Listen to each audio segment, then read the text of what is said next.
Okay, so you see those headlines sometimes, right? The ones that just make you do a double take. Definitely. The recent news about RFK Jr. appointing David Geier to lead a national autism study. That was one of them for me. Absolutely. And the immediate reaction, the wave of concern, it wasn't exactly subtle. No, not subtle at all. And it makes sense when you look at Geier's history. Banned from practicing medicine, his work totally discredited. Yeah.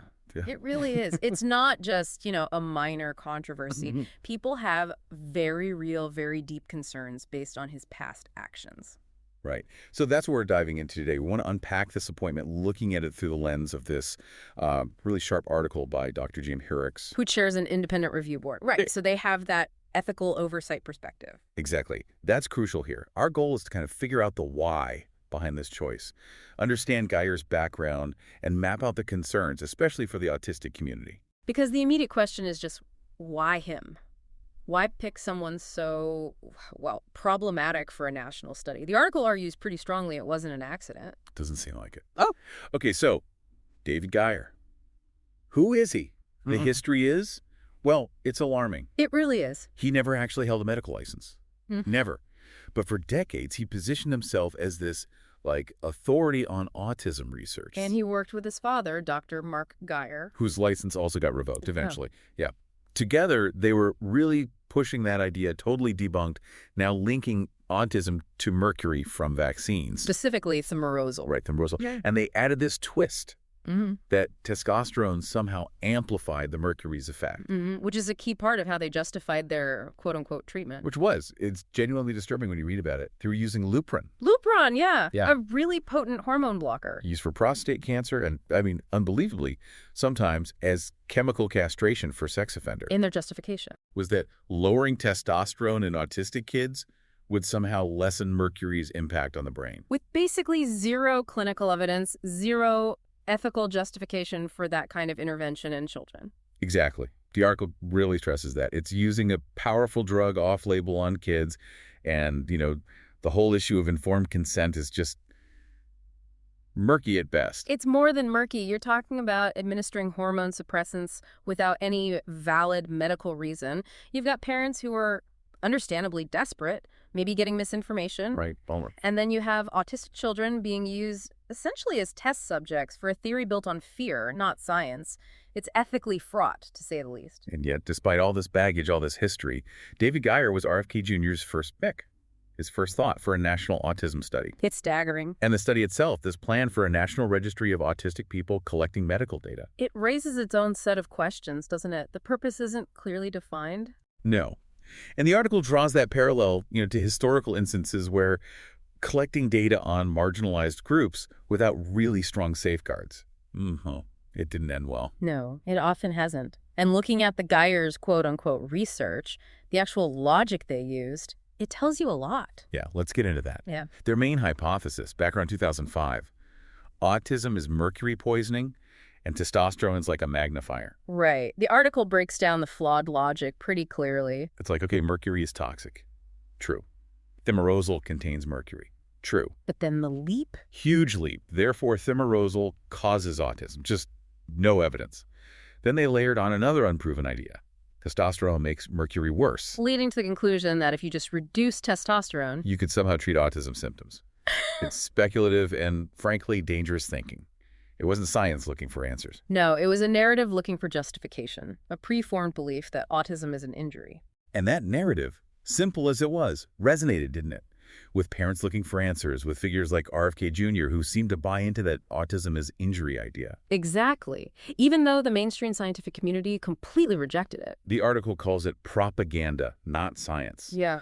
Aimed at confirming a belief, not finding truth. And that's where that uncomfortable link to eugenics comes in. Yeah.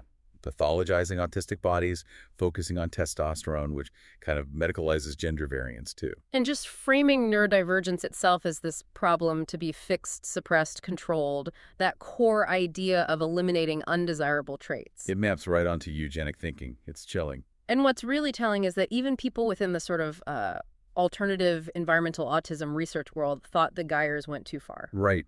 The article mentions Dr. Richard Death. Yes, in 2012, he publicly refuted their other theory, the one about B12 and cobalt imbalances causing autism. So even someone exploring, let's say, fringe ideas himself Looked at the Geier's methods and said, no, this isn't sound. It doesn't make biochemical sense. It's not credible science. So it wasn't just the quote-unquote establishment rejecting them. It was their own ideological neighbors saying this is flawed and unethical. Precisely. Which makes RFK Jr.'s framing of Geier as some kind of canceled truth-teller seem, well, disingenuous. He was discredited for bad science, even by those outside the mainstream. And that personal note from the article author. About being diagnosed autistic long before getting vaccines. Yeah. It just hammers home that essential point. Yeah. Autistic people aren't broken. We're not a mistake or an injury. We're just part of human neurodiversity. A naturally existing neurotype. Exactly. Which makes the choice of Geier, and especially his proposed title, even stranger. Senior data analyst. Yeah. Yeah, the article flags that too. It sounds less like someone leading objective research and more like someone hired to shape a narrative using data, doesn't it? It suggests an intention, maybe, to find the data points that fit the story you already want to tell. Which fits Geier's history perfectly. Manipulating data, shaping perception to push that autistic people are broken idea. His previous studies weren't really open-ended inquiries. They seemed designed to justify those dangerous interventions, like Lupron. So the thinking goes, RFK Jr. didn't pick him for impartial science. He picked him because Geier already agrees with him. Someone who would deliver the right findings, confirm the existing belief. It looks ideological, not scientific. And that connects to another point the article makes RFK Jr.'s use of functioning labels. Ah, yes. Low functioning, high functioning. That language itself, the article argues, mirrors eugenic tactics. Dividing people, creating hierarchies of worth. Devaluing certain individuals based on arbitrary lines. It's a way to dehumanize. And the historical parallel drawn. It's stark. Hans Asperger during the Nazi Aktion T4 program. Using similar labels to decide who is valuable enough to live. It's a chilling reminder of where that kind of thinking can lead. Absolutely chilling. And then there's the worry about technology in this registry. The potential role of big data companies, like Palantir was mentioned. And the historical example of IBM's role with the Nazis.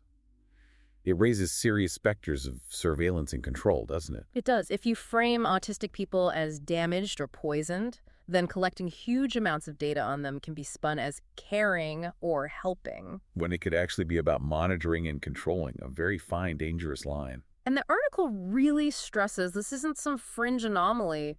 Geier getting this platform feels like failing upwards, scientific misconduct being rewarded. Especially when you contrast it with RFK Jr.'s own family history. Right. President Kennedy, his uncle, pushing for the Community Mental Health Act, deinstitutionalization. Influenced so heavily by what happened to his sister Rosemary, her institutionalization, the lobotomy.